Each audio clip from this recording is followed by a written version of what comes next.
საღამოშიდობისას ვირფასო ტელემაყურებლებო, დღეს სამშაბათია და მოგეხსენებათ ყოველ სამშაბათს 7-დან 8 საათამდე პირდაპირ ეთერში აგრძელებს მაუწყებლობას ტელეკომპანია Trialti გადაცემით რეგიონის სტუმარი. Ძალზედ საინტერესო თემა გველის უნდა გითხრათ და გადაცემის დასაწყისშივე, რადგან ჩვენი გადაცემის სტუმრები გახლავთ ჯანდაცვის მინისტრი ბატონი ვლადიმერ ჭიკვაშვილი და სოციალური დაზღვევის ერთიანი სახელმწიფო ფონდის ხელმძღვანელი ბატონი ზაზა სოფრომაძე. შეგახსენებთ, ჩვენ პირდაპირ ეთერში მაუწყებლობთ, ჩვენ ტელეფონის ნომრებია 713-31 ან 710-39. შეგიძლიათ დაგვირეკოთ და თქვენთვის სასურველი საინტერესო კითხვა დასვათ და მე იმედი მაქვს, რომ ჩვენი სტუმრები ამ უწურავ პასუხს გაგცემენ თქვენს შეკითხვებზე. მოგესალმებით ბატონებო, დიდი მადლობა რომ ჩამოგზავნით გორში და იღებთ ჩვენს გადაცემაში მონაწილეობას და მინდა ბატონო თქვენთან კითხვით გადმოვიდეთ.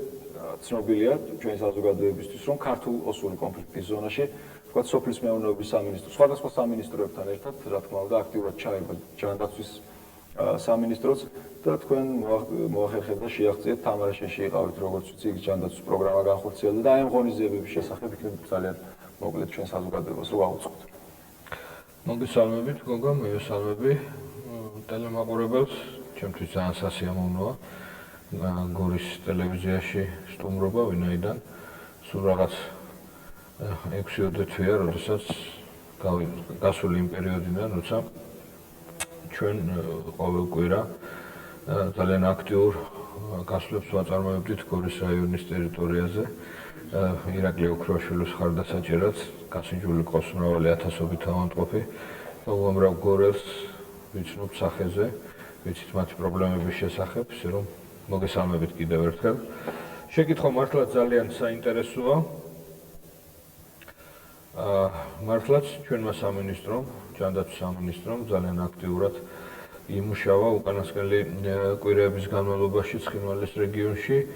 და ჩვენ ვფიქრობთ, რომ იმ საერთო კონტექსტში, სახელმწიფოებრივ კონტექსტში, რაც იყო განსაზღვრული ცხინვალის რეგიონთან მიმართებაში, ჩვენი სამინისტრო ნამდვილად არ ჩამორჩენილა სხვებს და ძალიან ბევრი სასიკეთო საქმეები გააკეთა. დავიწყოთ იმით, რომ ჩვენ არ მხოლოდ თამარაშენში, როგორც თქვენ აღნიშნეთ, არამედ სხვა მრავალ ერეთში, ქსუისში, კეხში, ქურთაში და სხვა მრავალ სოფელში ვაწარმოეთ გასვლები.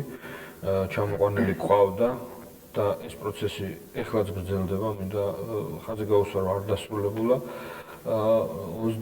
35 კაციანი ჯგუფი თბილისის წამყვანი კლინიკის პროფესორებისა, თავთავიანთი დარგის ლიდერებისა, ეს იყო პედიატრები, ქირურგები, უროლოგები, ნევროპათოლოგები, კარდიოლოგები და ასე შემდეგ. ჩამოტანილი ჰქონდა თანამედროვე სამედიცინო აპარატურა, პორტატული აპარატურა ბუნებრივია და გამოკვლევა ჩაუტარეთ 2500-მდე ადამიანს.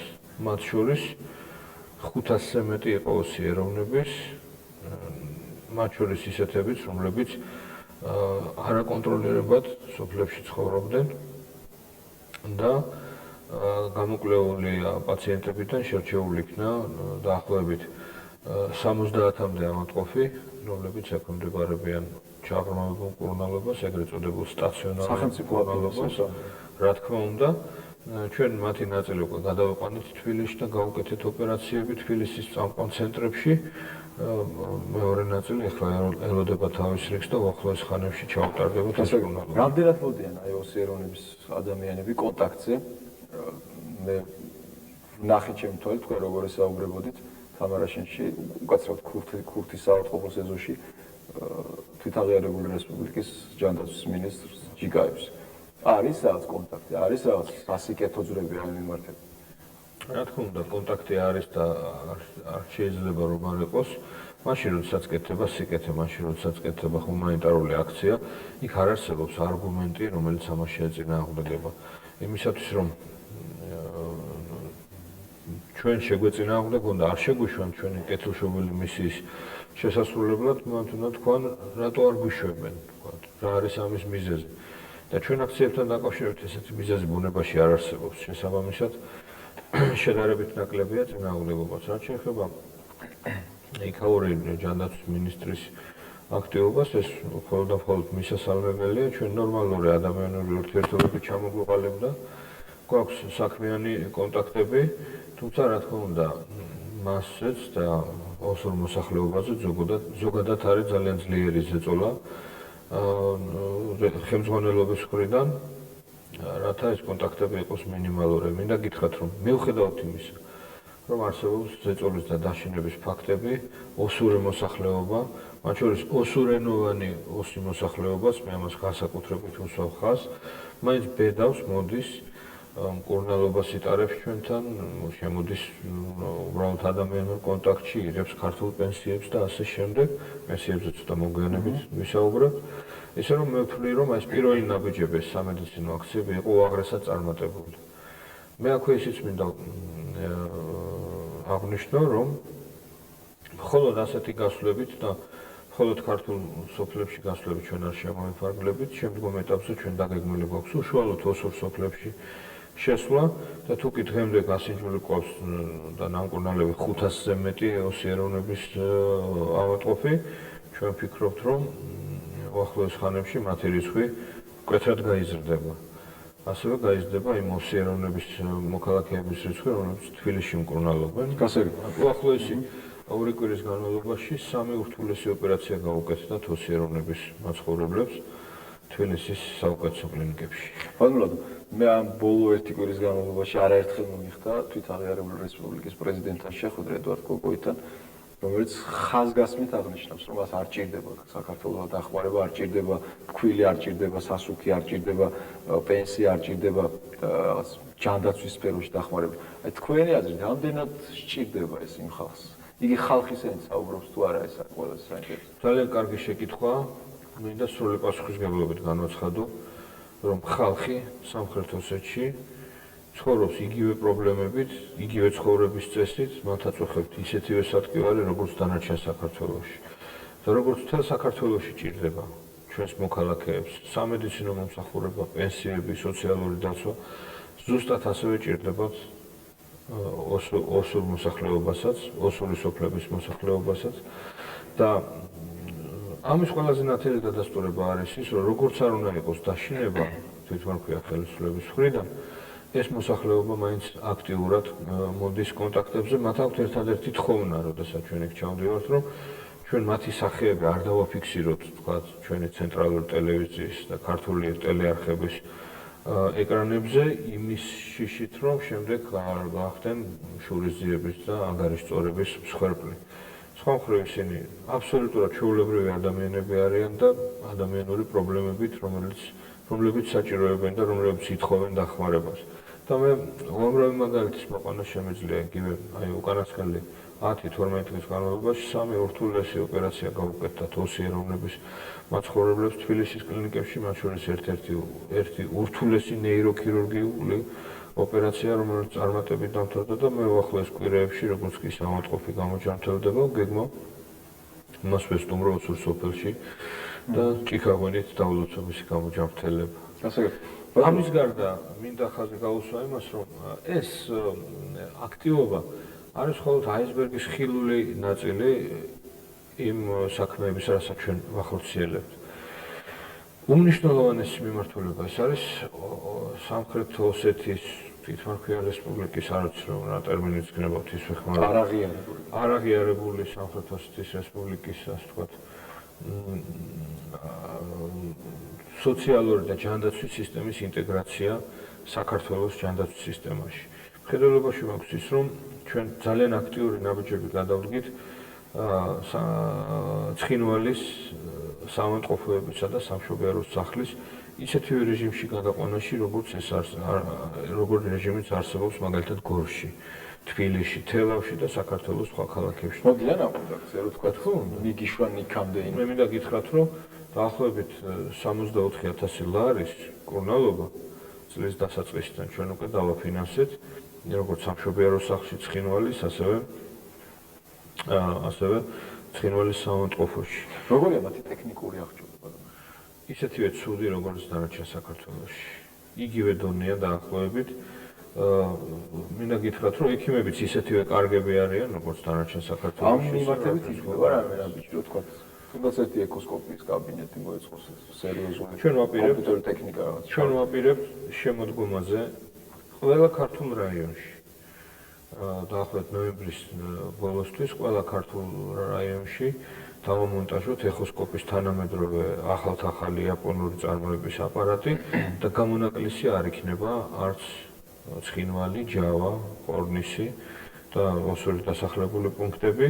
ამ ტერიტორიაზეც ჩვენ შევიტანთ 3 უახლოეს ახალ ეხოსკოპს და ჩვენ ვფიქრობთ, რომ ეს იქნება კიდევ იმის ნათელი დადასტურება, რომ როგორც ჩვენ ვეპყრობით საქართველოს ყველა სხვა რაიონს, ასეთივე ყურადღებას ჩვენ უთმობთ ამ რეგიონებსაც. ბატონო, საინტერესოა თქვენ რა შედეგზე თვლით აი ამ აქციებს, რა შედეგზეა გათვლილი ეს აქციები. მე მინდა გითხრათ, რომ თქვათ 1 წლის წინ ასეთი ინტენსივობით იქ არ ჩადიოდნენ ექიმები, არ სთავაზობდნენ იმ ხალხს პენსიას, არ სთავაზობდნენ სხვადასხვა ჰუმანიტარულ დახმარებას. რა შედეგზე თვლით აი ამ ყოველდღიურს? როგორც ჩანს, ყველაფერს თავისი დრო აქვს. როგორც ჩანს, დადგა დრო და ამას ვეღარაფერი აღარ შეცვლის, როდესაც უნდა მოხდეს ამ ტერიტორიების და ამ მოსახლეობის ინტეგრაცია სრულად ქართულ სივრცეში. როგორც ჩანს, შორს არ არის ის პერიოდი, როდესაც ისევე როგორც აჭარაში ამ რეგიონის მოსახლეობაც თავს იგრძნობს ქართულ სახელმწიფოში როგორც საკუთარ სახლში. და ეს გააქტივება, რომელიც უკანასკნელ პერიოდში დაიწყო, უპირველეს ყოვლისა მიმართულია სწორედ ამ მიზნის შესრულებისაკენ.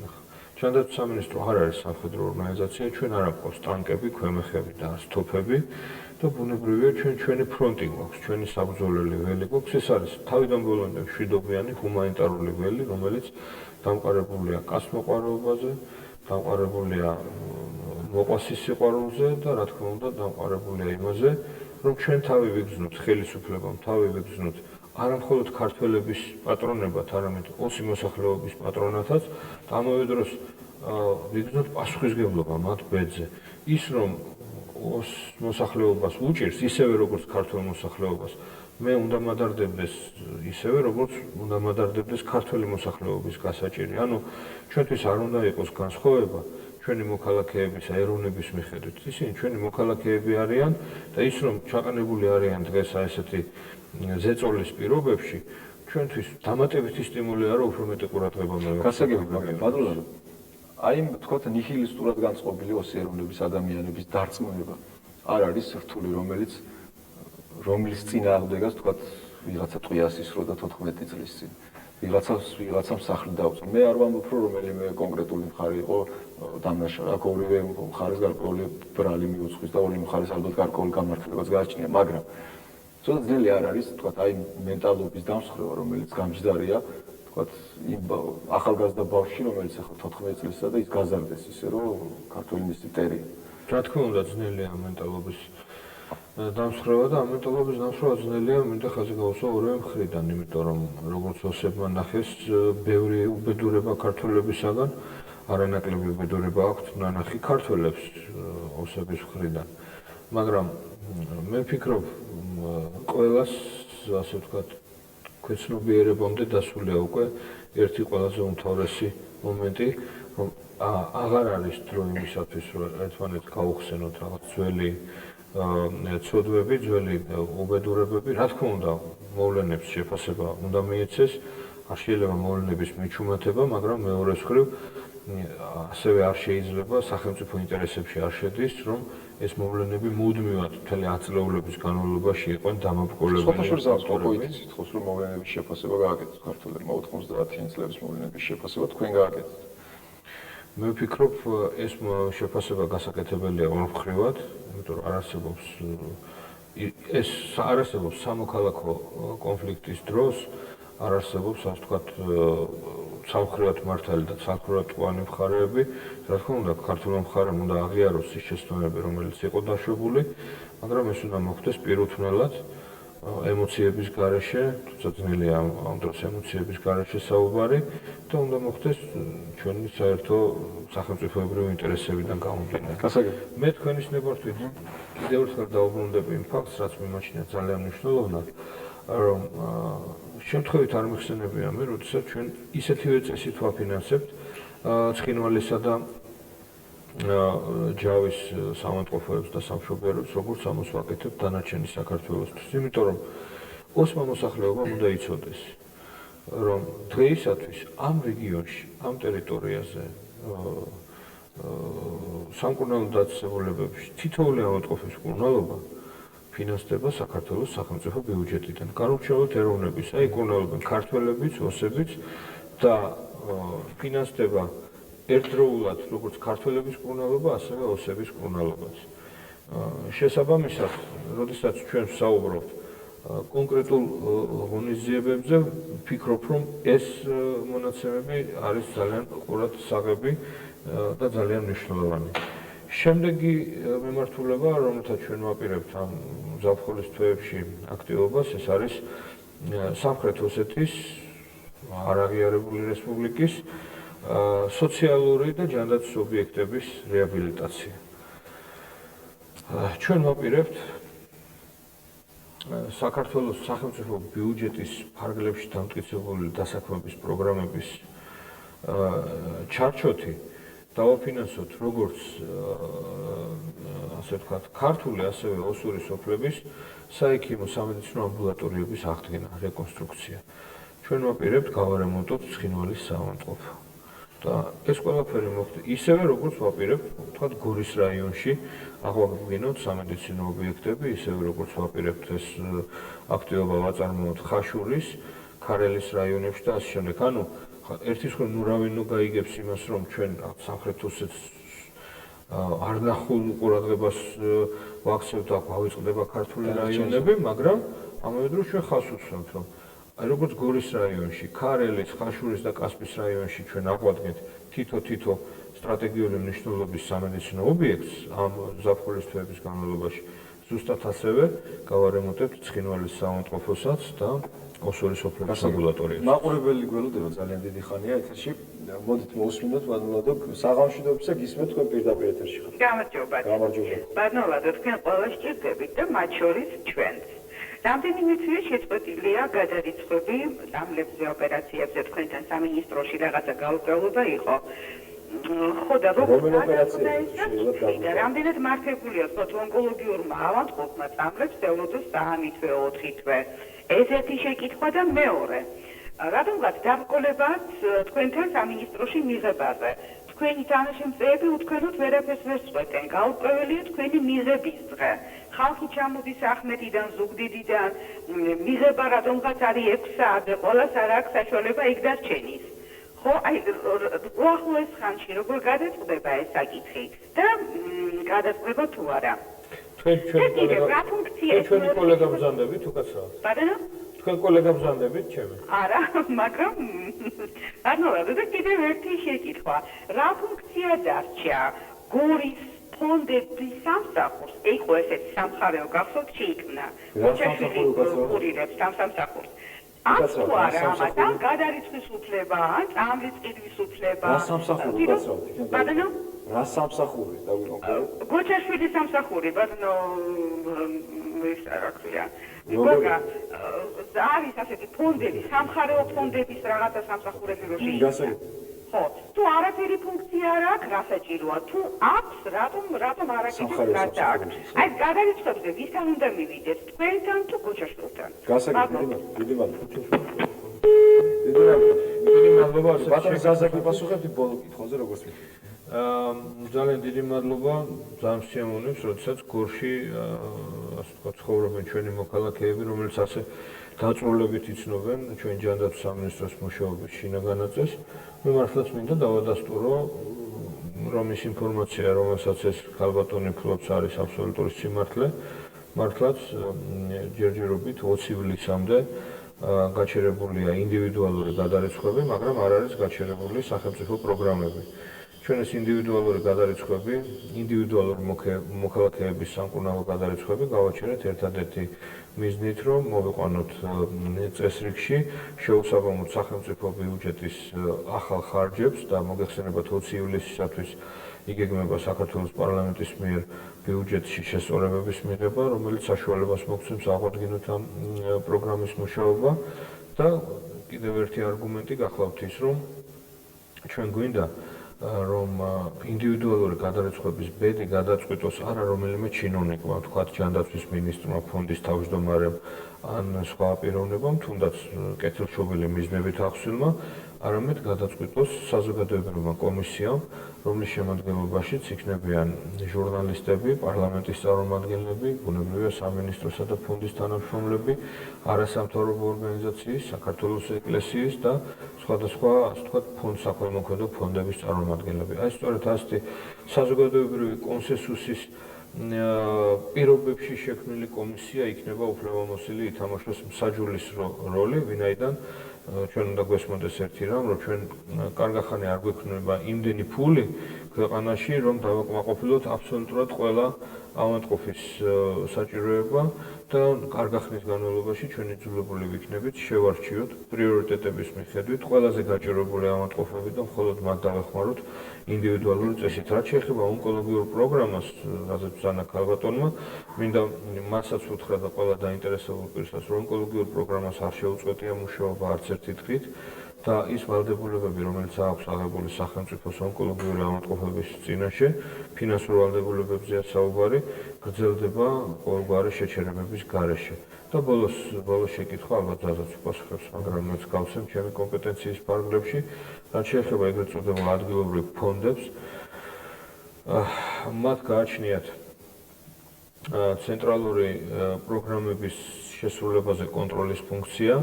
როგორც წესი, ისინი საკმაოდ შეზღუდულები არიან, ვთქვათ, ინდივიდუალური დახმარებების კუთხით, თუმცა ისინი აკონტროლებენ უმწეოთა დახმარების პროგრამებს, წარადგენენ ყოველთვიურად ფონდში ანგარიშებს რეგიონის დაწესებულებების მიერ შესრულებული სამუშაოს შესახებ, ასე რომ ვერ დავეთანხმებოდი იმ მოსაზრებას, რომ ასეთ შემთხვევაში ისინი ფუნქციები იყვნენ. რაც შეეხება ინდივიდუალურ დახმარებას ჩვენი მოქალაქეებისა, ეს ხორციელდება ძირითადად მხოლოდ ფონდის ცენტრალური ოფისის საშუალებით. თუ ბატონი ზაზაც დაამატებს, რომ აი ბალანსი მართლაც საინტერესო. ხშირ შემთხვევაში სად უნდა მიმართოს რა, მოქალაქე სად უნდა მივიდეს და ეს დახმარება სად უნდა მოითხოვოს რა, ამას განვარტეთ. ეს გახლავთ ძალიან აქტუალური საკითხი, რომელიც ალბათ დარწმუნებული ვარ, ისევე როგორც საქართველოს სხვა რეგიონების მოსახლეობას, ასევე გორის რაიონის და შიდა ქართლის რეგიონის მოსახლეობასაც აწუხებს. პირველი ალბათ, ვისაც უნდა მიმართონ, ეს გახლავთ ჩვენი რეგიონული დეპარტამენტი, რომლის ხელმძღვანელიც გახლავთ ბატონი მახას გოჩაშვილი და ამასთანავე რაიონებში ადგილობრივი მმართველობის ორგანოების დაქვემდებარებაში მყოფი სტრუქტურები, ეს გახლავთ სოციალური დახმარების განყოფილებები. როგორც წესი, სოციალური დახმარების განყოფილებები ადგენენ სოციალური დახმარების მიმღებთა სიას და ესეც ხდება შესაბამისი ნორმატიული აქტების საფუძველზე, ანუ შესაბამისი კატეგორიების მიხედვით, რაც დამტკიცებულია საქართველოს პრეზიდენტის შესაბამისი განკარგულებით, ესენი არიან მარტოხელა პენსიონერები, ოჯახები, რომლებიც შედგებიან შრომის უუნარო წევრებისაგან, ანუ პენსიონერებისგან, ან ინვალიდებისაგან, ესენი გახლავთ ინვალიდი ბავშვობიდან ინვალიდები და ამ კატეგორიის ადამიანებზე გაიცემა შესაბამისად შემდეგ სოციალური დახმარება. რა დახმარებებს საუბარი? ეს გახლავთ ფულად დახმარებებზე არის საუბარი, ყოველთვიურ დახმარებებზე, ეს გახლავთ ერთსულიანი ოჯახისათვის 22 ლარი, ორი და მეტსულიანი ოჯახებისათვის ეს გახლავთ 35 ლარი. ეს პენსიასთან ერთად, თუ რა თქმა უნდა, ეს კატეგორიის ადამიანებს პენსიის მიღების უფლებაც აქვთ. გარდა ამისა, დაფინანსება აი ამ კატეგორიის ადამიანების ხდება ჩვენი ფონდის საშუალებით, ხოლო შესაბამისი განაცხადის გაკეთება, შესაბამისი სიების დაკომპლექტება, როგორც მოგახსენებთ, ადგილობრივი მმართველობის ორგანოებთან დაქვემდებარებული სოციალური დახმარების განყოფილებების მიერ. ეხლა რაც შეეხება ჩვენ რეგიონულ სამსახურს, უნდა გითხრათ, რომ პროგრამების მთელი სპექტრი არის, ესე ვთქვათ, დასაფინანსებელი და ეს სწორედ მათი ფუნქცია გახლავთ აი ამ დაფინანსებაზე თვალყურის დევნება. თუმცა უშუალოდ მათ მიერ ესე გადარიცხვების წარმოება მათი უშუალო ფუნქცია არ გახლავთ. ამასთანავე ყოველივე ეს არანაირად არ აკნინებს მათ როლს.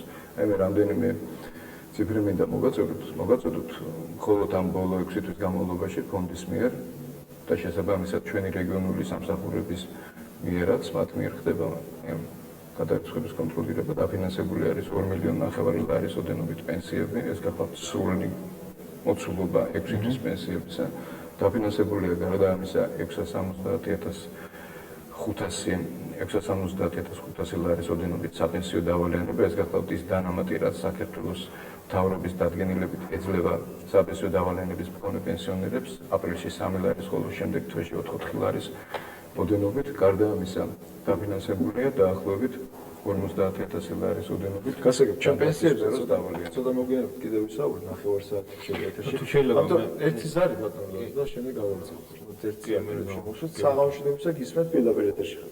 მოგესალმებით ბატონო ლადო.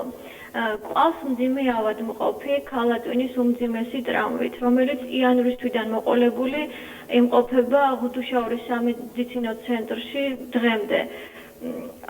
სოციალური დაზღვევის ფონდიდან მიღებული გვაქვს უკვე დახმარება. თქვენც მოგაკითხეთ და თქვენმა თანაშემწემ განგვიმარტა, რომ თუ დახმარება უკვე ფონდიდან მიღებულია, მეტის დახმარება უკვე აღარ შეიძლებოდა. ასე აგვიხსნა. და რაც შეეხება ადგილობრივ ხელისუფლებას არ აღმოაჩნდა ისეთი სახსრები, რომ ავადმყოფისთვის დახმარება გაეწია. ფაქტიურად გაყიდულია საცხოვრებელი სახლი, რომელიც მთლიანად მოხმარდა ავადმყოფის მკურნალობის ხარჯებს. გარდა ამისა, ავადმყოფი 37 წლის ახალგაზრდა ბიჭი იმყოფება ძალიან უმძიმეს მდგომარეობაში და აი ამ უსახსრობის გამო ფაქტიურად უწამლოდ იღუპება. გასაგებია. და თუ შეიძლება რჩევა მოგვეცით, როგორ მოვიქცეთ. დიდი მადლობა. მე ვფიქრობ, რომ ასეთი კატეგორიის ავადმყოფი ალბათ არაერთია და ძალიან ბევრია, ვინც მიიღო დახმარება, მაგრამ კვლავ საჭიროებს ესეც. აი ამ შემთხვევაში რა ხდება? სამწუხაროდ ჩვენ გვიწევს იმ ფაქტის კონსტატირება, რომ ფული, რომელიც გამოყოფილია ჯანმრთელობისათვის, არ არის საკმარისი ჩვენი მოქალაქეების კურნალობის მოთხოვნილების დასაკმაყოფილებლად. პირველად წელს საქართველოს სახელმწიფომ ახალი ხელისუფლების პირობებში შეძლო დაახლოებით 120 მილიონ ლარამდე საერთო ჯამში გამოეყო ჯანდაცვის პრობლემების გადასაწყვეტად, მეგულისხმობ როგორც ცენტრალურ, ასევე ადგილობრივ ბიუჯეტებს. არასდროს ეს თანხა რეალურად 70 მილიონ ლარს არ აცილებია. ანუ ჩვენ თითქმის გავაორმაგეთ თანხები ჯანმრთელობისათვის ჩვენი საკმაოდ შეზღუდული შესაძლებლობებიდან, თუმცა იმისათვის, რომ ჩვენ დავეხმაროთ ყველა ასეთ ავადმყოფს, რაზეც ახლა ქალბატონი საუბრობდა, ამისათვის ჩვენ გვჭირდება 800 მილიონი ლარი წელიწადში. თითქმის საქართველოს ბიუჯეტი, თითქმის. დიახ. ყოველ შემთხვევაში საქართველოს ბიუჯეტის ნახევარზე მეტი, ასე ვთქვათ. და ბუნებრივია, როცა ჩვენ გვაქვს იმაზე 7-ჯერ ნაკლები თანხა, ვიდრე გვჭირდება, გვაქვს დეფიციტიც. ბუნებრივია, ყველა მთხოვნელი, ყველა ასე ვთქვათ, ადამიანი, ვინც საჭიროებს მკურნალობის დაფინანსებას, ვერ იქნება დაკმაყოფილებული და სწორედ ამისათვის შემოღებული იქნა თავის დროზე წესი, რომლის მიხედვითაც ადამიანი, რომელსაც ერთხელ დაეხმარება, ფონდის ფული რა არის? აი ეს ფული, რომელიც ნაწილდება ამ ადამიანებს. ფონდში შედის ფული ჩვენი თანამოქალაქეების, შრომელი ადამიანების ხელფასებიდან. ყოველი მომუშავე, რომელიც მუშაობს ამ ქვეყანაში, 4%-ს თავის უბრალოდ თვითონ 3%-ს და მისი დამქირავებელი 1%-ს, ანუ ჯამში 4%-ს იხდის ამ ფონდში იმ მიზნისათვის, რომ როდესაც დაჭირდება მას მკურნალობა, მან ეს მკურნალობა მიიღოს. ანუ ფონდში შემოდის ქართველი ხალხის ფული და შემდეგ ეს ფული უნდა გადაანაწილდეს იგივე ხალხის მკურნალობაზე. როგორც წესი, საშუალო ადამიანის შემონატანი ფონდში ეს არის საშუალო შეძლების ადამიანის შემონატანი, ჩავთვალოთ 100 ლარი აქვს ხელფასი, ხო? ესე იგი 100 ლარი ხელფასის მქონე პიროვნება ყოველთვიურად ფონდში იხდის 3 ლარს. ანუ წელიწადში ის იხდის დაახლოებით 36 ლარს. ხო? და ხანდახან ამ ადამიანს სჭირდება 36 ლარის მკურნალობა კი არა, 36,000 ლარის მკურნალობა. დაახლოებით ადამიანი, რომელზეც ახლა იყო საუბარი, რომელიც წევს რეანიმაციაში იანვრის თვიდან, ასე იყო ნახსენები და თუ არ ვწდები, მე მახსენდება ამ ავადმყოფის შესახებ, ამ უბედური ოჯახის შესახებ, მე არა მხოლოდ თანაგზნობა შემიძლია გამოვხატო, არამედ მინდა რომ ყველანაირად დავეხმარო ამ ოჯახს, რითიც კი ასე ვთქვათ, სახელმწიფოს აქვს ამის შესაძლებლობა. და მე დარწმუნებული ვარ, რომ დავითვალოთ გადათვლება გავახდინოთ. სახელმწიფოს ათეულობით ათასი ლარი აქვს უკვე ამ ავადმყოფის მკურნალობაზე დახარჯული. იანვრიდან დღემდე ჩათვალეთ 6 თვე. ანუ ადამიანი, რომელსაც აქვს გადახდილი 36 ლარი, საუკეთესო შემთხვევაში, შესაძლოა ეს ადამიანი არც იყოს, თქვა, გასაგებია ეს. გამოსავალი არის იმაში, რომ ძალიან სწრაფი ტემპებით ჩვენ უნდა გადავწყვეტოთ ორი ამოცანა. პირველი, გავზარდოთ ჯანდაცვაზე გამოყოფილი თანხები. ახალმა ხელისუფლებამ კიდევ ერთხელ მეორებ გააორმაგა ეს თანხები წელს უკვე და ეს უკვე საგრძნობია ჩვენი საავადმყოფოებისათვის და მეორე გამოსავალი ასევე სწრაფი ტემპებით ჩვენ დავნერგოთ სადაზღვევო პრინციპები ჩვენს მედიცინაში და ზოგადად სოციალურ სფეროში. მოშლილია ხო ეს წმინდა დაზღვევის თვალსაზრისით? კლასიკურად გაგებით, მიუხედავად იმისა, რომ ჩვენ ამ პროგრამების დაფინანსებას ვაწარმოებთ ფონდიდან, რომელსაც სახელად ჰქვია სახელმწიფო სადაზღვევო ფონდიდან, რომელსაც ხელმძღვანელობს ჩემი მეგობარი ზაზა, არ შეიძლება კლასიკური გაგებით ეს ჩაითვალოს სადაზღვევო ფონდად, თუმცა კი ელემენტები ამ სადაზღვევო დახმარებისა ამ ფონდს გააჩნია. კერძო ფონდებიც ხარ. კერძო ფონდები ჯერჯერობით კერძო სადაზღვევო კომპანიები არ მუშაობენ. კერძო ფონდები სამწუხაროდ არიან ძალიან სუსტები. აი ეს ადამიანი რო ყოფილიყო რომელიმე კერძო ფონდში დაზღვეული, ვინც დღეს რეანიმაციაში წევს, იგი უზრუნველყოფილი იქნებოდა შესაბამისი და ადეკვატური მკურნალობით, მაგრამ კერძო სადაზღვევო სისტემაც არის დღეს ჩანასახოვან სტადიაში, იმიტომ რომ კერძო სადაზღვევო სისტემის ერთი ბონუსი ღირს თვეში მინიმუმ 20-25 ლარი, ხოლო ისეთი ბონუსი, რომელიც უზრუნველყოფს სრულყოფილ სტაციონარულ მკურნალობას, საჭიროების შემთხვევაში უფრო მეტი ღირს და ძალიან ცოტა ადამიანი ჩვენ ქვეყანაში, რომელსაც საშუალება აქვს ასეთი შემოტანი შეიტანოს. გამოსავალი მაინც არსებობს. და ვიდრე ჩვენ მივავთ, თქვათ, დაფინანსების ადეკვატურ ზომებამდე, ჩვენ უნდა შევძლოთ ეს 120 მილიონი ლარი, რომელიც საქართველოს სახელმწიფომ გამოყო ჯანდაცვისათვის, გადავანაწილოთ ყველაზე გადაუდებელი საჭიროებისათვის. ჩვენ დაგეგმილი გვაქვს რამდენიმე რევოლუციური სიახლე ამ მიმართულებით. მოგეხსენებათ, მე სულ თვე ნახევარი არაც მინისტრი ვარ და შეუძლებელი იყო ეს პერიოდი იმისათვის, რაღაც ძირეული გარდატეხისათვის მიგვეღწია. თუმცა ჩვენ ვიწყებთ უკვე აგვისტო-სექტემბრის თვიდან ზოგიერთ პროგრამაში ძირეული ცვლილებების შეტანას და ფულის გადახდას არა საავადმყოფოებისათვის, არამედ ავადმყოფებისათვის. პირველი ასეთი მერცხალი ეს იქნება მიანობის ნაწილია, რა თქმა უნდა, ეს ჩვენი რეფორმების ნაწილია, თუმცა იქიმებს არ უყვართ სიტყვა რეფორმები, იმიტომ რომ 8 წელიწადია ისმენენ ამას და მობეზდათ, იმიტომ რომ ამ ეგრეთ წოდებულმა რეფორმებმა ამ 8 წლის განმავლობაში მათ ტანჯვის და უბედურების მეტი არაფერი მოუტანა, ამიტომ მე არ ხმარობ ამ ხმამაღალ სიტყვას. ეს არის ჩვენი სტრატეგიის ერთ-ერთი შემადგენელი ნაწილი. ჩვენ დავანებებთ თავს თანდათანობით საავადმყოფოებში ფულის გადარიცხვას და ფულს მივცემთ ავადმყოფს, რომელიც აირჩევს საავადმყოფოს და მივა იმ საავადმყოფოში, სადაც უკეთესად უმკურნალებენ და სადაც მისთვის უფრო მისაღები პირობები და ხარისხი იქნება. მეორე, რის გაკეთებსაც ჩვენ ვაპირებთ, იანვრის თვიდან ჩვენ მკვეთრად გადავანაცვლებთ პრიორიტეტებს და ფულს დავხარჯავთ ყველაზე საჭირო პროგრამებში. იგივე რეანიმაციის გადაუდებელი მედიცინის პროგრამაში, რაც აწუხებს ამ ქალბატონს, ამისთვის ვერაფერი შეღავათი არ არის, იანვრიდან დაიწყება. თუმცა კონკრეტულ ამ შემთხვევაშიც ჩვენ დავუშვებთ გამონაკლისს, ვინაიდან ასეთი განსაკუთრებული შემთხვევაა და მეორეჯერაც დავეხმარებით ამ ავადმყოფს, მაგრამ ეს არ იქნება გამოსავალი და მეთანხმეთ, იმიტომ რომ ასეთი ავადმყოფისნაირი სხვა ავადმყოფებიც არის საქართველოში, რომელიც ჩემდე ვერ მოახსენებს და ვერ მიიღებენ ასეთ დახმარებას. ამიტომ ჩვენ შევცვლით სისტემას და პრინციპს დაფინანსებისა და ეს სისტემა იქნება ყველაზე გადაუდებელი პროგრამების დაფინანსება. აი, გადაუდებელ მედიცინაზე, რაც აწუხებს ამ ქალბატონს და სხვასაც. ამ 120 მილიონი ლარიდან იხარჯება მხოლოდ 7 მილიონი ლარი. როდესაც ჩვენ გვექნება საშუალება ჩვენი შეხედულისამებრ შევადგინოთ ეს პროგრამები, ამისათვის გამოყოფთ არა 7 მილიონ ლარს, არამედ 25 მილიონ ლარს და ამითი ჩვენ შევძლებთ ყველა გადაუდებელი ოპერაცია დავაფინანსოთ საქართველოს მთელ დიდი ტერიტორიაზე. მადლობა. კიდევ ერთი საერთოდ. საღამოშიდობისა გისმენთ პირდაპირ ეთერში. გამარჯობა ბატონო ლადო, თქვენ ნამდვილად ასე ვთქვათ ფორსირებულად შეძლებით თქვენი გეგმის და პროექტის განხორციელება, რაშიც დიდი მადლობა შემიძლია გადაგიხადო და რაც შეეხება შეკითხვას.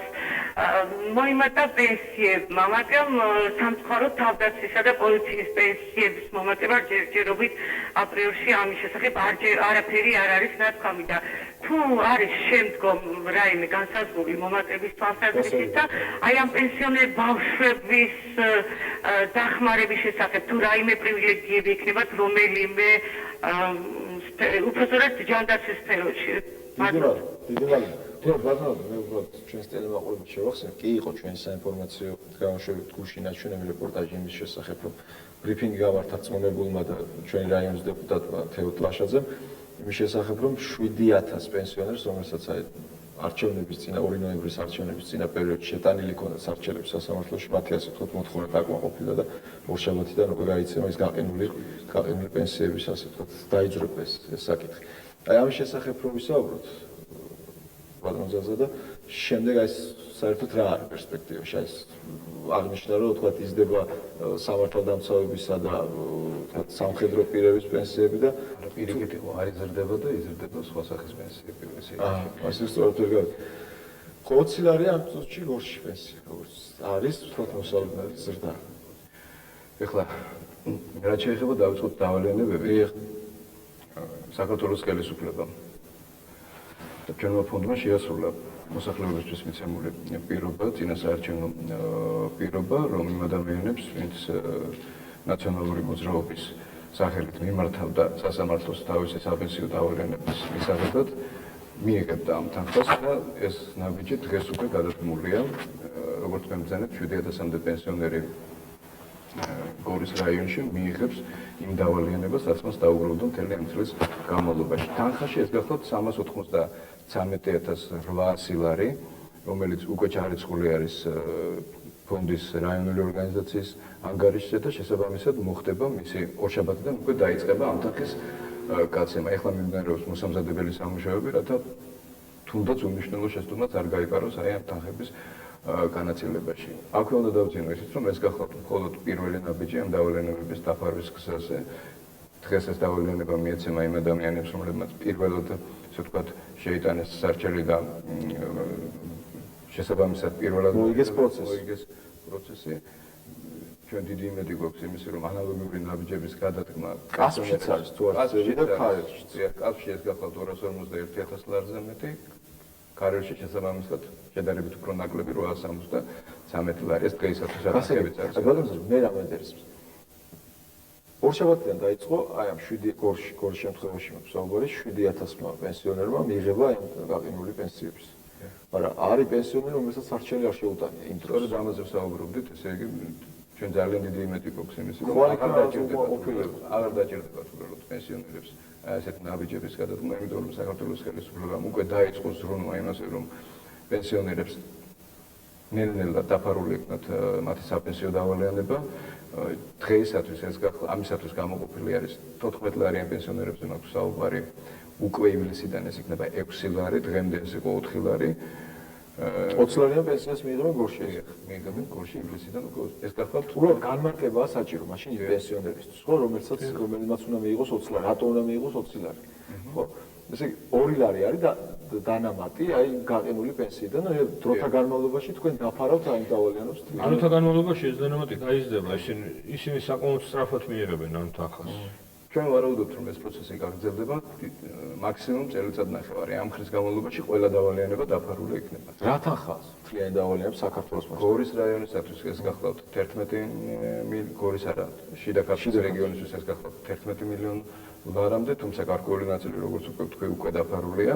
დაახლოებით მილიონი ლარამდე არის დაფარული. ეს გახლავთ ეს თანხა, რაც გადმორიცხულია, ახლა 9 მილიონი ლარის ოდენობით მთლიანად რეგიონში აი ამ სახით და გარდა ამისა ეს გახლავთ გარდაცვლილ პენსიონერთა დავალიანება, რომელიც ასევე 9 მილიონზე მეტი ოდენობით უკვე დაფარული არის ამ რეგიონში. და მთლიანად საქართველოს მასშტაბით ჩვენ თითქმის 50%-ით, ანუ დაახლოებით 60 მილიონ ლარს უკვე გავისტუმრებთ წელს. და გაიცათ როგორც უკვე აღნიშნეთ, მთლიანად იქნება. ესე იგი, თქვენ ვარაუდობთ, რომ წელიწად ნახევარში საქართველოს პენსიონერთა ვალი აღარ იქნება. მე ამას არ ვარაუდობ, მე ამაში დარწმუნებული ვარ. არა, დროზე ვიკითხე, ვარაუდობთ წელიწად ნახევარს. კიდე ერთი განმარტება. შეიძლება უფრო ადრეც მოხდეს, თუ ალბათ უფრო ადრეც მოხდება. კიდე ერთი განმარტება, რაც აუცილებლად უნდა ვიცოთ რეგიონის პენსიონერებს, გახლავთ ის, რომ ეს ორი ლარის დანამატი, რომელიც ახლა ივლისის თვიდან დაემატებათ ამ პენსიონერებს, იქნება განკუთვნილი მხოლოდ იმ პენსიონერთათვის, რომელთაც აქვთ დავალიანება დარჩენილი 1 თვეზე მეტი. ანუ იმ პენსიონერებმა, რომლებმაც უკვე მიიღეს დავალიანება, ამ ორი ლარის დანამატი აღარ ექნებათ, ეს გადანაწილდება მხოლოდ დავალიანების მქონე პენსიონერებს. ესე ნაწილი მიიღებს 16 ლარს, ვისაც 18 ლარს უკაცრავად. ვისაც აღარ აქვს დავალიანება და გასტუმრებული აქვს, ნაწილი 20. გასა კიდევ ერთი ზარი ეთერში საღამოშვიდობისა გისმენთ, ეთერში ხართ. ალო? დიახ, გისმენთ. გამარჯობათ. მე ასეთი კითხვა მაქვს, დავამთავრე თბილისის სამედიცინო უნივერსიტეტი და მაინტერესებს სამედიცინო უნივერსიტეტს თუ აქვს რეზიდენტების მომზადების უფლება. და მეორე კითხვა, თუ აპირებთ რეზიდენტურაში სწავლის პერიოდის შემცირებას, რომელიც გრძელდება 4-5 წელიწადი და იქაც ადგილები არ არის. და იძულებული არიან ახალგაზრდები იმუშაონ უმცროს ექიმებად და აქაც საკმაოდ დიდი თანხებია გადასახდელი, $1000 და მეტი და ფაქტიურად ქუჩაში ვართ დარჩენილი კურსდამთავრებულები. სამსახური არ არის და რეზიდენტურაში სწავლის უფლება არ აქვს და როგორ მოიქცეთ და რა გვეტყვით. დიდი მადლობა. კარგი სპეციფიური კითხვებია როგორც? სპეციფიური შეკითხვებია, დიახ, მაგრამ ეს შეკითხვები აწუხებს ქართველი ექიმების აბსოლუტურ უმრავლესობას. გორში უამრავი ღირსეული და მაღალ პროფესიონალი ექიმი ცხოვრობს. მე მათ კიდევ ერთხელ მივესალმები და მათთვის საინტერესო თემატიკაზე გადავალ. რა თქმა უნდა, რეზიდენტურის თემა, ისევე როგორც უმცროსი ექიმების თემა, ძალიან საჭირო საკითხია და ალბათ გორის საექიმო საზოგადოებამ უკვე იცის იმის შესახებ, რომ ჩვენ გადავწყვეტეთ ძალიან სერიოზულად გადავხედოთ ექიმთა პოსტდიპლომური უწყვეტი განათლების და განვითარების სისტემას. ჩვენ დაახლოებით 1 კვირის წინ გავაუქმეთ, შევაჩერეთ უფრო სწორად ჯანდაცვის სამინისტროს ის ბრძანებები, რომლებიც განსაზღვრავდა ყველა ექიმისათვის დამამცირებელი და შეურაცხყოფელი კრედიტ საათების, ასე ვთქვათ, ბეგარის გადახდის აუცილებლობას და დღეს ყველა ექიმი განთავისუფლებულია ამისაგან, რასაც მათ ისევე როგორც გორელებს, ისევე როგორც მთელ საქართველოს საექიმო საზოგადოებას ვულოცავ და რა თქმა უნდა, კონტექსტიდან ამოგლეჯილად ჩვენ ამას ვერ გავაკეთებთ. ეს არის ერთიანი და უწყვეტი სისტემა და ისევე როგორც ამ კრედიტ საათებს, ასევე რეზიდენტურასაც, უმცროს ექიმებსაც და ზოგადად საექიმო განათლებას ჩვენ ვხედავთ ძალიან სერიოზულად. სექტემბრის ბოლოსათვის ძალიან ფართე სამედიცინო კომისია მე დამიდებს უკვე რეკომენდაციებს და ამ კომისიაში შედიან ექიმები სხვა შორის რეგიონებიდან, მე მოვიწევ გორიდანაც ექიმებს ამ კომისიაში მონაწილეობის მისაღებად. სექტემბრის ბოლოსთვის მე დამიდებენ უკვე თანამედროვე ევროპულ ცივილურ მოდელს პოსტდიპლომური განათლებისა და ჩვენ ამ მოდელს, მათ შორის რეზიდენტურის მოდელსაც დავნერგავთ საქართველოში. ველოსიპედის გამოგონებას არ ვაპირებთ. ჩვენ არა ვართ რაღაც სხვა პლანეტაზე მცხოვრები და უნდა ვიცხოვროთ ისეთი მე არ ვაპირებ. მე არასდროს არ მithქვია და დღესაც არ ვიძახი იმას, რომ მე შევამცირებ ექიმების რაოდენობას, ღმერთმა დამიფაროს. საჭიროა ამდენი ექიმი მაშინ? კითხვა ეს. რახან ექიმი არსებობს, რახან მას აქვს შემოსავალი, ხელფასი და იგი არჩენს თავის ოჯახს, თუნდაც ძალიან მცირედი 2 კაპიკით, ესე იგი მასში საჭიროება არსებობს. მასში არ არსებობს საჭიროება მაშინ, როდესაც მასთან ამოტყოფი არ მიდის. ექიმი ვისთანაც მიდის ამოტყოფი, ეს ექიმი საჭიროა. ჩვენ არ უნდა გავაკეთოთ ის, რომ ხელოვნურად ნაჯახის მოსხმით გავყაროთ ექიმები ქუჩაში, ეს დაუშვებელია, ეს იყო წინა ხელისუფლების უდიდესი შეცდომა, მე ბუნებრივია არ ვაპირებ ამ შეცდომის გამეორებას, იმიტომ რომ მიმაჩნია, რომ არც ისე წვიმს, როგორც ქუხს და საქართველოში ნამდვილად არ არის ისეთი კატასტროფულად დიდი რაოდენობა ექიმებისა, როგორც ამას წინა ხელისუფლება აღნიშნავდა. უბრალოდ არის ზოგიერთი პროფესიის სიჭარბე. მაგალითად, გინეკოლოგები და ქირურგები ნამდვილად იმაზე მეტნი არიან, ვიდრე საჭიროა. მაგრამ სოფლის ექიმები არიან იმაზე ნაკლები, ვიდრე ჭირდება საქართველოს. ესე რომ საერთო რაოდენობაზე ლაპარაკი არ შეიძლება. ჩვენ უნდა ვილაპარაკოთ ყოველთვის, როდესაც ჩვენ საუბრობთ რაღაცის სიჭარბეზე, ყოველთვის უნდა დავაკონკრეტოთ რას გულისხმობთ. სხვა შემთხვევაში ეს არასერიოზული მსჯელობა იქნება. მე მაგონდება ერთი წელიც არ არის გასული. ერთ-ერთი შევარდნაძის ხელისუფლების ჯანდაცვის მინისტრი გამყარიძე რეფორმებთან კავშირში იყო, როგორც ვიცით, გორში უნდა დარჩენილიყო ერთი საავადმყოფო, ერთი უნდა გაუქმებულიყო და ამას მოყვა ექიმთა დიდი აქცია. სხვაჩვენს ორჯერ ვიყავი მაშინ გორში ჩამოსული და ჩვენ სპეციალური მაშინ პროგრამა შევიმუშავეთ, გორის საავადმყოფოს გადარჩენის პროგრამა. ჩვენ შევიტანეთ სარჩელის სასამართლოში, მე მაშინ ოპოზიციაში ვიყავი და ექიმთა უფლებების დაცვის კავშირსაც წარმოადგენდი ერთდროულად, ამავდროულად და ჩვენ გავიმარჯვეთ, იმიტომ რომ სასამართლოს საშუალებით შევაჩერეთ მაშინ, ასე ვთქვათ, პრეზიდენტის ბრძანებულება, მინისტრის ბრძანება, რომელიც პრაქტიკულად კეტავდა და ასეულობით ექიმს გორში და ათასობით ექიმს მთელ საქართველოში, 12000 ექიმს მე დავითვალე მაშინ პრაქტიკულად ერთ დღეში ტოვებდა უმუშევრს. ჩვენ მაშინ გავიმარჯვეთ, ასე ვთქვათ, პირველი ნაბიჯი გადავდგით, ეს შევაჩერეთ.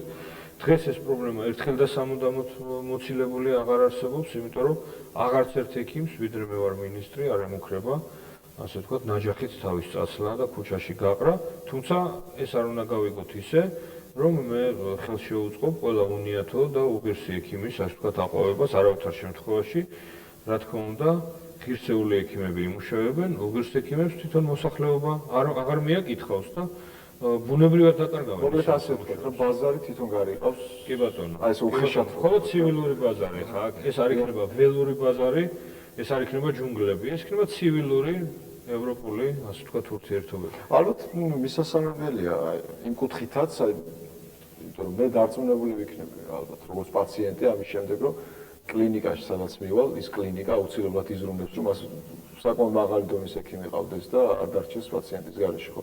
თვითონ ექიმიც იზრუნებს უკვე თავისი პროფესიის და განათლების ამაღლებას. მე თვითონ გახლავართ ქირურგი, როგორც იძახოდნენ ჩემი კოლეგები, ერთ დროს საკმაოდ პერსპექტიული და ასე ვთქვათ, არც თუ უნიჭო ქირურგი ვიყავი და ძალიან კარგად ვიცნობ ქირურგის შრომას და მესმის და ახლა ისიც კარგად მესმის, რომ გურის რაიონში ერთი მშვენიერი ქირურგი მოღვაწეობს, გვარად, ჩემ კოლეგა გვარად ჩოჩია. ახლა წარმოუდგენელია, რომელიმე ჩინოვნიკის ბრძანება. ხო, რომელიმე ჩინოვნიკის ბრძანებამ ეს კაცი, ეს პროფესიონალი დატოვოს უმუშევარი. რატო რა უფლებით? ვისა აქვს ამის უფლება? არც მინისტრს არავის ამის უფლება არ უნდა ქონდეს. თვითონ ხალხმა უნდა განსაზღვროს, კარგი ქირურგია თუ არა ჩოჩია და ღირს თუ არა მასთან მისვლა და ოპერაციის გაკეთება. თუ მას ექნება ცუდი შედეგები მკურნალობაში, ბუნებრივია, მასთან ხალხი არ მევა და თავისთავად დარჩება ის უმუშევარი. მაგრამ თუ მას ხალხი ენდობა, მე მოვალე ვარ როგორც მინისტრი, რომ მას ელემენტარული მუშაობის პირობები შეუქმნა. ეს ჩემი უპირველესი ფუნქციაა. ბოლო ოპერაცია რამდენი წლის წინ გააკეთა? აი, ნუ მკითხავთ. ალბათ დაახლოებით 9 თვის წინ. 9 თვის. ხო, იშვიათად, მაგრამ მაინც ვახერხებ ხოლმე ოპერაციების კეთებას. რატო არ დაგავიწყდეთ, აი თქო. არა, ხანდახან ძალიან ძლიერი ნოსტალგია მაძლევს და სიზმარში მესიზმრება საოპერაციო საავადმყოფო. არა და იყო პერიოდი, როდესაც თვეში ვაკეთებდი 60-70 ოპერაციას. ყოველ თვეში საშუალოდ. მათ შორის უსისხლო ლაპარასკოპიულ ოპერაციებსაც. ხო, თორემ მე ხა სრულიად სხვა პროფესიის ადამიანი, გამიკვირდა რა, უბრალოდ როგორ შეიძლება ადამიანს მოგენატროს, რომ ადამიანს დაუსვა. არა, ოპერაცია გააკეთა. დანის დასმა ადამიანს არ გენატრება, ადამიანს გენატრება მადლიერი პაციენტის თვალები, კაცს გაჭირვებული ადამიანის თვალები, რომელსაც შენ სიცოცხლეს შეუნარჩუნებდა. ამ ადამიანების დიდ ნაწილს სხვა შორის არასდროს არ ქონია საშუალება, რომ გადაეხადა თავისი მკურნალობის ღირებულება. კიდევ ერთი წელი ბოლოს არის ახლა ამჟამად უკვე ეთერში, გისმენთ საღამოშვიდობის. გაიჩა სამწუხაროდ. ბოლოს შემაჯამებელი, ასე ვთქვათ, რეზიუმე გავაკეთოთ გადაცემის დასასრულს. როგორ შეიძლება ივანოგეშვით ის ადამიანები, რომლებსაც ვთქვათ, ძალიან უჭირს სოციალურად და რა პირობას აძლევთ თქვენ მათ, აი, როდის იქნება ის დღე, როდის დადგება, როდესაც თქვენ აი მართლა ღირსეულ დახმარებას გაუწევთ და აქვე კითხვა, რამდენად ყოფნის, ასე ვთქვათ, თქვენი დახმარება ყველას. ხო არ არიან პრივილეგირებულები აი ამ სფეროში, პრივილეგირებული მიმღებები დახმარების. ეგ ნუგეშის თემას მე ვფიქრობ, მაშინ აქვს აზრი, როდესაც რაღაც რეალურ ნაბიჯებს ხედავს დახმარების მიმდევრ.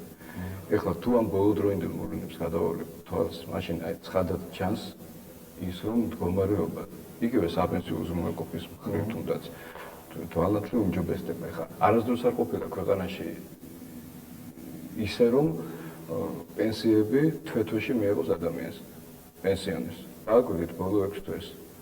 თვის დასასრულამდე ჩვენს მიერ უკვე დაფინანსებულია იმ თვის პენსია და შესაბამისად ამ თვის ბოლომდე ან შემდეგი თვის დასაწყისშივე პენსიონერი ღებულობს თავის კუთვნილ პენსიას. დაიწყო დავალენებების გაცემის პროცესი. უფრო ეფექტური გახდა სამედიცინო დახმარების ხარისხი და შესაბამისად დაფინანსებაც ამ სფეროში. აი ყველაფერი ეს გვაძლევს იმის თქმის საშუალებას, რომ ნაბიჯ მდგომარეობა უმჯობესდება და მე უკვე ვთქვი, რომ დაახლოებით 1 წლის განმავლობაში აი ეს დახმარება იქნება უფრო ხელშესახებელი. კიდევ უფრო თვალნათლივ, კიდევ გამოჩნდება ეს ყველაფერი, კიდევ უფრო რეალურად. შეიძლება ითქვას, რომ ქვეყანა ფეხზე დგება და იმის გავსებულოს დაბოლოს სახით. ყველაზე ნათლად ეს ყველაფერი ჩანს სწორედ სოციალურ სფეროში. როდესაც ავადმყოფი პენსიონერი თავის თავზე გრძნობს იმ სიკეთეს, რასაც მას სახელმწიფო აძლევს. დიდი მადლობა, რომ ამ ხრივ აბიჯები. დიდი მადლობა. ბოლოზარი ეთერში სულ რაღაც 3 წუთი რჩება და ბატონ ლადოს მიცემთ გადაცემის გასულ სიტყვას. გისმენთ ეთერში ხართ. ალო, გამარჯობათ, მოგესალმებით. მე სამი შეკითხვა მაქვს, იცით? სამ შეკითხვაზე ვერ მოესწრება პასუხი. ვაიმე, ძალიან გთხოვთ რა, აი პირველი ჯგუფის ინვალიდის პატრონი ვარ და სამი ძალიან მოკლედ მაშინ ხარ. აი პირველი კითხვა, იცით რა არის? გაფანტული სკლეროზით არის დაავადებული ჩემი ავადმყოფი. აქვს პოლისი. მაინტერესებს რა თანხა ამ პოლისი, აი რა თანხა შედის? მე ვერაფრით ვერ დავადგინე. რამდენი წლის არის? 38-ის. ხო, მეორე კიდევ რა, ვიღებთ გარკვეულ წამლებს, ავიღეთ, მაგრამ ამას როგორც მოგეხსენებათ, ჰორმონალური მკურნალობა ესაჭიროება, ჰორმონის გაკეთება და უცებ შეწყვეტა იცით რომ არ შეიძლება, ხო? მივდივართ და გვეუბნებიან, თქვენზე კიდევ აღარ არის გათვალისწინებული ეს წამლები და თუ არის ეს მართებული. მეორე შეკითხვა, ძალიან გვესაჭიროება ინვალიდის ეტლი და სად შეიძლება მივმართოთ აი ამის შესახებ და მესამე კიდევ შეკითხვა მაქვს ასეთი, ტუბდისპანსერი თუ შეიძლება არსებობდეს ქალაქის ცენტრში ინფექციური საავადმყოფოს პირველ სართულზე. გასაგებია, ხალხო, თქვენი სახელი და გვარი თუ შეიძლება მითხარით. თუ შეგიძლიათ რომ მითხარით. გაიჩა? არა უშავს, მე მიმართავ ძალიან მოკლედ უპასუხებ ხალხოს, იმიტომ რომ ცოტა დრო გვაქვს.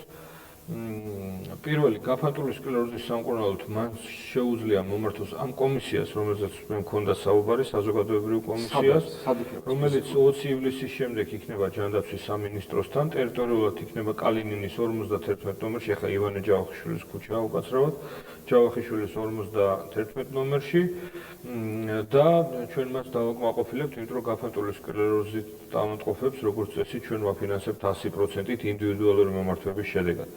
მეორე ინვალიდის ეტლი მას შეუძლია აიღოს ჯანდაცვის სამინისტროდან, მომართოს სოციალურ დეპარტამენტს. ჩვენ გვაქვს ამჟამად დაახლოებით 350-მდე ეტლი, რომელსაც ვურიგებთ ყველა სურვებს, რომელსაც ამავე დროს ესაჭიროებათ. ბუნებრივია და მესამე შეკითხვა ყველაზე საინტერესო შეკითხვაა.